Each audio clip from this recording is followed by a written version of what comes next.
Okay, so please excuse the noise in the background. My son has autism and he is currently in his room stimming. So he's going back and forth in his chair and it creates a knocking sound. But anyway, talk about, give you some tips on hair growth.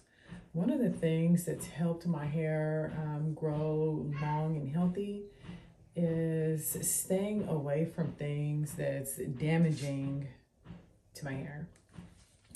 I like to stay away from heat. If I do use heat, it's gonna be when I do a deep conditioner. Most of the time when I do deep condition, I deep condition overnight and I don't use any heat. But sometimes I will use heat if I want to deep condition the same day and sit under the dryer for maybe about 30 minutes. But outside of that, I don't use any heat on my hair, although I do want to try diffuse in my hair. So right now I'm just putting in some, let me see what this one is called actually. This one is the Aloe Shea Butter. And it's a hair cream that I am putting in my hair first. So flat irons and all of that. Staying away from dye.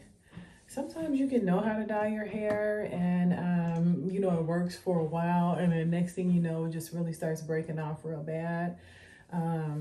You know, staying away from dye, staying away from relaxers. I'm really hoping y'all not still relaxing y'all's hair in 2024. But if you are and you want to grow long, healthy hair, natural hair, you definitely want to stay away from relaxers or texturizers or anything like that. You know, just enjoy your hair texture, whatever that may be. Just go. Then we're going to go ahead and go to tip number 2. You want to make sure you keep your hair moisturized. Moisture is like a good hair product, a good moisturizing hair product is like drinking watermelon juice to your body. You keep your body nice and hydrated. You want to keep your hair nice and hydrated. You know, when even if you're not trying to grow it out, but if you just want nice, healthy hair, long hair, just make sure it's nice and hydrated. That I like to do as far as keeping my hair moisturized is I like to have me a good cream leave-in conditioner.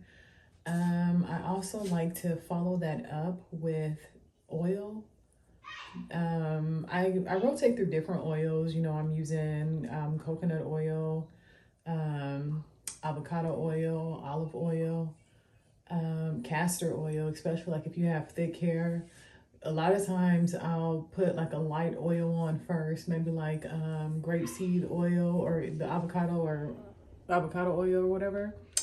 And then I'll follow it up with castor oil because honey, you put that castor oil in your hair and it just really coats your strands and keeps that moisture locked in. So after the oil, I'll go ahead and add a gel just to lock everything in. So I like a gel with a good hold, something that's not going to make my hair flaky.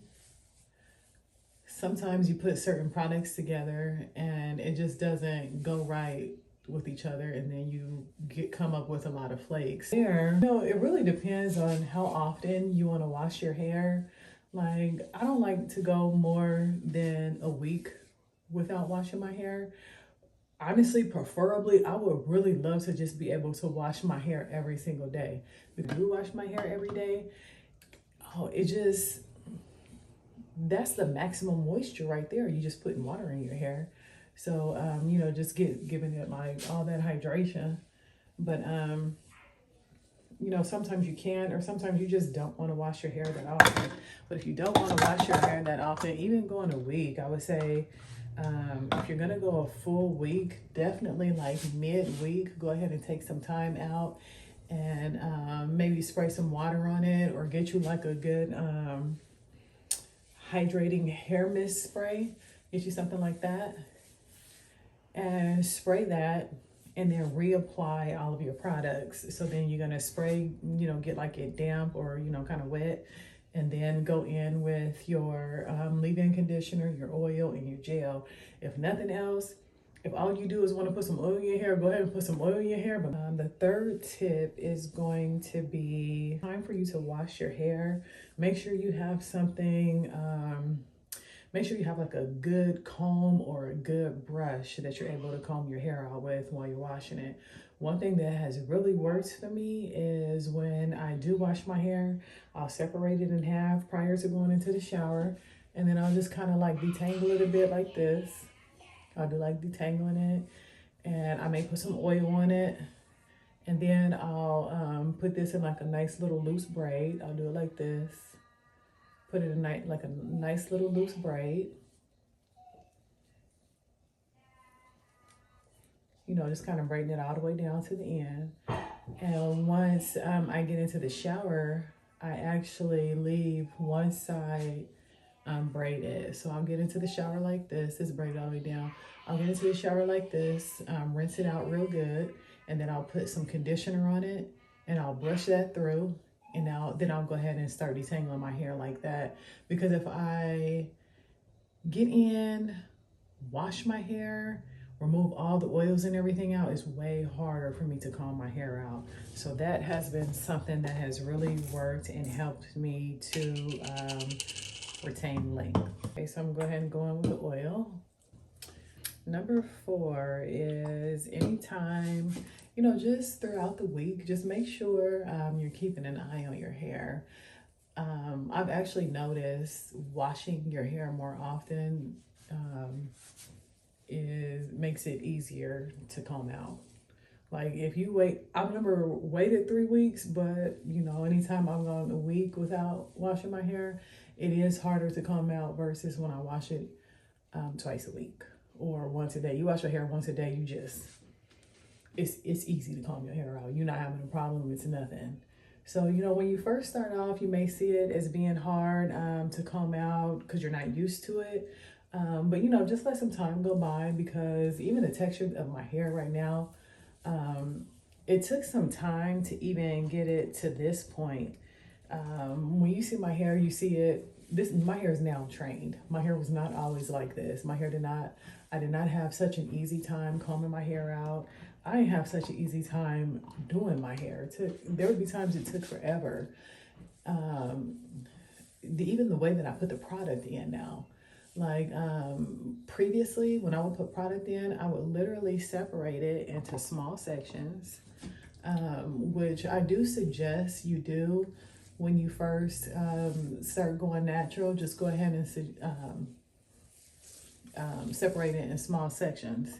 And then as time goes by and you get more familiar with the process, get more familiar with your hair and how it takes to product and everything, then at that point I would suggest maybe going ahead and your product to larger sections like I just did. I literally just took 2 sections and added product to it like that, versus taking 2 sections and separating, adding product to this, then separate it again,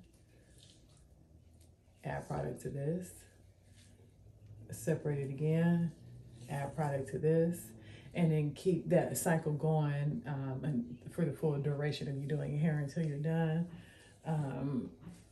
When you do it that way, you know your hair is totally being coated with the hair product and all the hair products that you use. So then you know for sure that your hair is gonna be eaten. That's one thing you know your hair gonna be eaten. So definitely make sure your hair is eating. Keep it nutritious, because when you're really thinking about it, that's what it is. That's what your hair is doing. That's why you're putting product in it. If you don't have no product in your hair is gonna be dry. Then it's gonna be real hard to comb out. That's the number one way you know your hair is real dry. If your hair is real hard to comb out once you get in the shower, once you go to wash it and you comb your hair out, that shit hard to comb through is dry as hell. Another thing that I enjoy doing is deep conditioning my hair. Deep conditioning, like, oh honey, the 24-hour deep condition though, that 24-hour deep condition ain't no joke. Like, I will put deep condition on my hair one night, and I will not rinse it out until the next evening. I'll rinse it out and then go ahead and add my products in. I'll just keep it covered up in the meantime, and get you some little bags. You can go really anywhere. You can find them online, the little hair caps. You get a whole bunch of them for like a few dollars. I'm sure you can get them for like definitely under $10, maybe for like $5, and you're getting like, I don't know how many you get, but you're getting a gang of them. So you know, go ahead and buy you some of those. I don't like to use the store bags left over from my groceries, because now you got all this dirt from the groceries, and you know, you putting that store bag on your head with all the dirt that came with people touching all over your milk or whatever it is that you're in the store buying. They touching all on that, and you're sitting that stuff inside the bags and then putting it in your hair. It's like, you know, you're just adding dirt to your hair. Okay, see, the curls is curling. Oh, it's going, shawty. Yes. So yeah, you know, just get to a point to where you just keep going. Just keep going. If you keep taking care of your hair, you keep an eye on it, just stay focused. Don't next step. Another thing that has been truly helpful for me. After I had my son, I had to cut 8 inches off of my hair. I had just grown my hair out, okay? I just grown my hair out. My hair was nice and, you know, nice little length on it. And I had my son flat iron my hair right before I left the hospital. And honey, it never went back curly. It wasn't breaking off, but then I experienced like I was losing all this hair. What is it? I can't think of what it's called when you start a whole bunch of your hair come out right after you have a baby. But that has never happened to me before. And it was just globs and globs of hair coming out every single day. And I still had a gang of hair. That was the part that I didn't get. Like, I could not understand how I had so much hair, but I was having globs and handfuls of hair come out daily. So anyway, then since I had cut my hair that time, when I cut 8 inches off of it, after that, I was like, you know, I really don't see a reason for having to cut my hair. Because first off, I was in tears that day. But I'm like, okay, well, let me take a look at my hair. And it just really wasn't given. I got to cut my hair. One, I'm not wearing it flat ironed. I'm wearing it natural every single day. So then I started doing something to where I would just take it, because I was seeing some girls do this. I would just take it and I would see if I seen any split ends. If I seen some split ends, then I would go ahead and clip it off real quick. And then it was like, after a while, I'm like, you know what? I really don't need to do this. I maybe did that over, I did that probably over a year's time, maybe. So I did that, you know, maybe 2-3 times over a year's time. Then after that, I was like, there's no reason for me to even do that.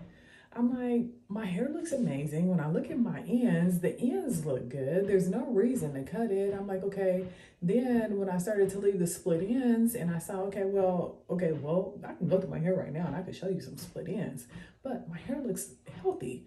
You don't have to cut all this hair off. You know, you go into somebody's salon, the first thing that they want to do is cut a good 1 inch to 1.5 inches of your hair. You're not about to cut my hair like that for what? So I have not cut my hair. Oh my God. It has actually been 2.5 years since I have put scissors to my hair at all. Wait, I cannot forget keeping your hair covered up at night, whether you got a bonnet or if you want to use like a satin pillowcase.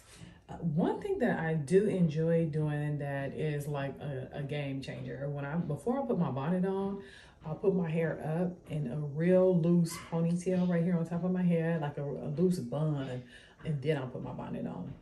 If you just put your bonnet on, like if I take this hair and I just put my bonnet on, I'm gonna wake up and my hair is gonna be like hella nappy. It's gonna be nappy up under here. It's not gonna look like it's supposed to, and it's gonna be nappy as hell. So with that being said, those are some tips that I have for maximum hair growth and healthy hair. So meet me on my next video because I'm going to show you some of the hair tools, combs and brushes that I've used in the past, some ponytail holders that I use that really works for me. Thank you.